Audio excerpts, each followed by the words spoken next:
Lutte contre l'enrichissement illicite était tellement géniale, tellement intéressante, que plus tard, beaucoup de pays plus développés que le Sénégal, en termes de justice, en termes de développement économique, vont s'inspirer du Sénégal pour intégrer dans leur dispositif le délit d'enrichissement illicite.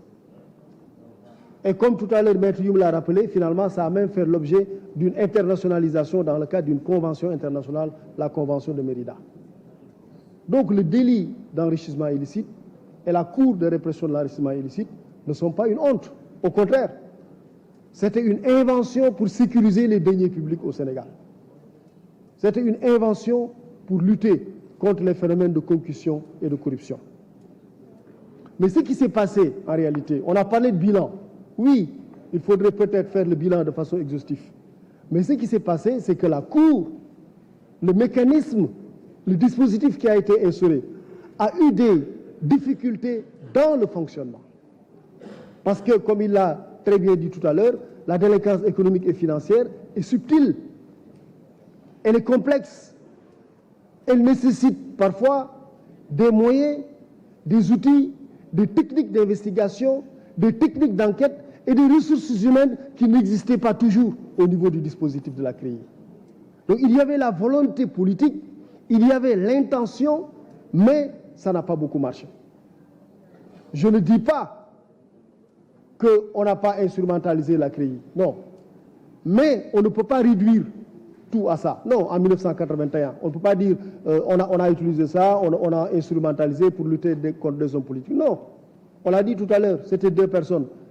Et ces 2 personnes, très franchement, je ne connais pas l'histoire politique du Sénégal comme l'honorable Aïda Sow Diawara qui était là, mais ce ne sont certainement pas ces 2 personnes qui ont été poursuivies devant la CREI qui étaient les plus en vue dans le jeu politique. Franchement, il y avait des individus qui étaient beaucoup plus en vue. Il y avait des notables du Parti socialiste. Mais ce sont ces 2 qu'on a poursuivis et on s'en est arrêté là. Pourquoi? Parce que le fonctionnement de la CREI lui-même n'était pas facile. Et ça aussi, on l'a vu lorsque le président Macky Sall est arrivé au pouvoir. Comme je le disais, la lutte contre l'enrichissement illicite est une demande sociale. Il y a eu la volonté politique qui a été engagée, mais là aussi, on s'est rendu compte que ce n'était pas facile. Et ce serait très intéressant de discuter d'ailleurs avec les acteurs de la CREI, ceux qui ont été procureurs spéciaux ou procureurs spéciaux au niveau de la Cour, ceux qui sont au niveau de la commission d'instruction, ceux qui ont été dans l'instance de jugement. Ils savent parfois que les enquêtes butées, achevées sur de grandes difficultés. Et parfois, c'est des difficultés de fonctionnement de la Cour qui ont expliqué le ralentissement des activités de la Cour. Mais ce n'est pas simplement qu'on visait quelqu'un pour l'éliminer politiquement et après arrêter les choses. Non, c'est parce que la Cour de répression de l'enrichissement illicite, à l'instar de beaucoup de dispositifs de lutte contre la corruption, la concussion et la délinquance financière, éprouve souvent des difficultés pour fonctionner. Et c'est ça qui explique justement que beaucoup ont critiqué la CREI dans son fonctionnement. On sait par exemple que le défaut ou l'absence de double degré de juridiction dans le dispositif a été critiqué. Si vous faites l'objet d'une condamnation par la Cour, vous ne pouvez pas faire appel.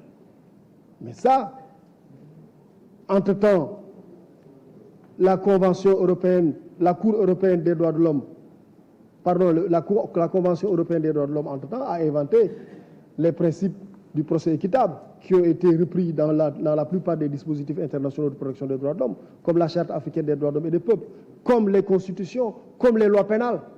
Entre-temps, cela existait. Et donc, il est important de moderniser la CREI, tout au moins le dispositif, de l'adapter aux nouvelles exigences, aux nouveaux principes directeurs d'un procès pénal.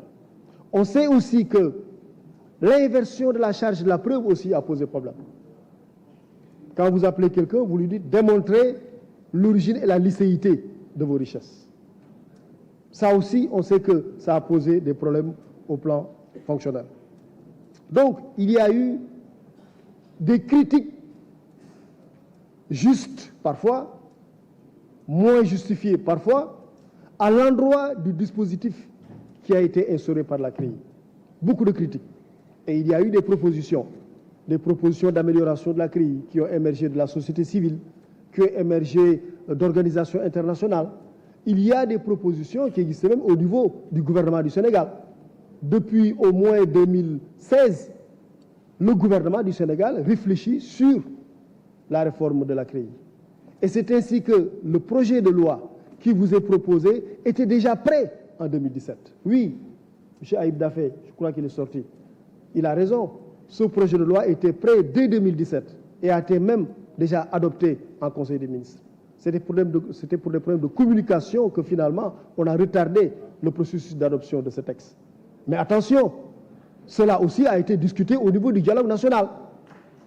Il ne faut pas qu'ils disent que le dialogue n'a pas parlé de ça. Au niveau du dialogue national, il a été question de la CREI.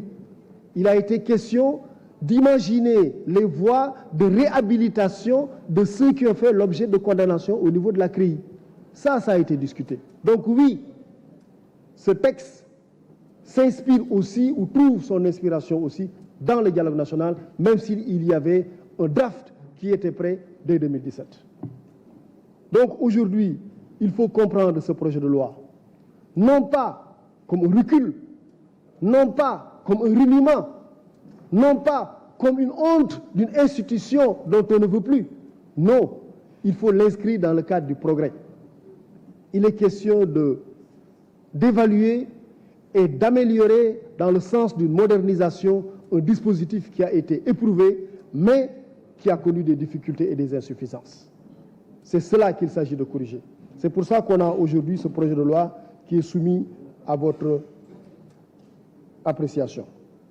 Et donc aujourd'hui, ce qui se passe, c'est quoi? C'est que, le délit d'enrichissement illicite est toujours là. Parce qu'en 1981, dans la loi dont parlait tout à l'heure Maître Oumar Youm, quand on a fait la loi de 1981, l'institution du délit d'enrichissement illicite a été intégrée par le phénomène de la codification dans le droit pénal. Donc dans le code pénal, il y a le délit d'enrichissement illicite. Dans le code pénal, on a prévu la peine, le quantum de peine prévu pour réprimer le délit d'enrichissement illicite. C'est pour ça d'ailleurs que vous aurez remarqué, on ne modifie pas le code pénal. On ne touche pas au code pénal.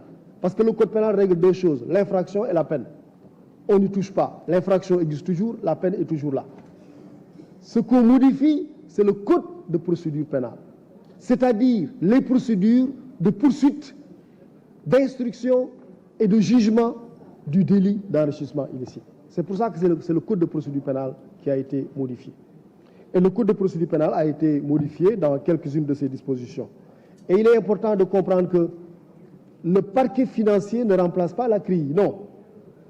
Aujourd'hui, il y a un dispositif qu'on appelle pool judiciaire, pool financier judiciaire, PFJ, pool financier judiciaire. Et dans ce pool, on a un parquet financier, on a un collège de juges d'instruction financiers, on a une chambre de jugement financière, on a une chambre d'accusation financière, une chambre des appels financiers et des assistants de justice spécialisés.